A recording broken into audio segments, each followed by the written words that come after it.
ബൈക്കിലും കാറിലും ഓട്ടോയിലൊക്കെ പോയി ബ്രൈഡ്സിന്റെ വീട്ടിലോട്ട് കുറച്ച് നടക്കാനുണ്ടെങ്കിൽ പോലും എനിക്ക് മടിയാണ് കേട്ടോ നടന്നു പോകാൻ വേണ്ടിയിട്ട്. അങ്ങനെ ബസ് ഇറങ്ങി ബ്രൈഡിന്റെ ചേച്ചീനെ വിളിച്ചപ്പോൾ ചേച്ചി പറഞ്ഞു അവിടെ നിന്ന് കുറച്ച് നടന്നാൽ മതി, ഇപ്പം എത്തും.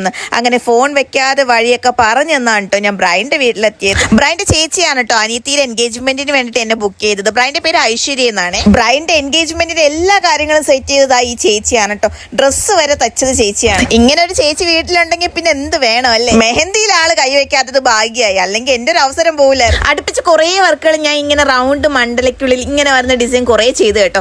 കാര്യം എല്ലാ ബ്രൈഡ്സിനും ഇത് മതി. പിന്നെ എൻഗേജ്മെന്റ് അല്ലേ, ബാക്ക് ഹാൻഡിലും മണ്ടല ഡിസൈൻ തന്നെ ആയിരുന്നു കേട്ടോ. അനിയത്തിയുടെ ഡ്രസ്സിന് സ്റ്റോൺ വർക്കൊക്കെ ഇനി ചെയ്യാനുണ്ടെന്നും പറഞ്ഞുകൊണ്ട് ഓർഗാനിക് കോൺ ഇട്ട് കഴിഞ്ഞാൽ വെച്ചോണ്ടിരിക്കാൻ പറ്റില്ലല്ലോ. അതുകൊണ്ട് ഇൻസ്റ്റന്റ് കോൺ ഇട്ടാണ് കേട്ടോ ബ്രൈഡിന്റെ ചേച്ചി മെഹന്തി ഇട്ടത്. അങ്ങനെ ചേച്ചിക്കും ബ്രൈഡിന്റെ ഒരു കസിൻ സിസ്റ്ററിനും ഈ ഒരു മണ്ടല ഡിസൈൻ തന്നെയാണ് കേട്ടോ ചെയ്ത് കൊടുത്തത്. അപ്പൊ ഇത്രയേ ഉള്ളൂ. എന്റെ വർക്കൊക്കെ ഇഷ്ടപ്പെടുവാണെങ്കിൽ നിങ്ങൾ ലൈക്ക് കമന്റ് ഫോളോയും ചെയ്യാൻ മറക്കണ്ട. അടുത്തൊരു വീഡിയോയും ഉടനെ കാണാം. Tata bye bye, see U.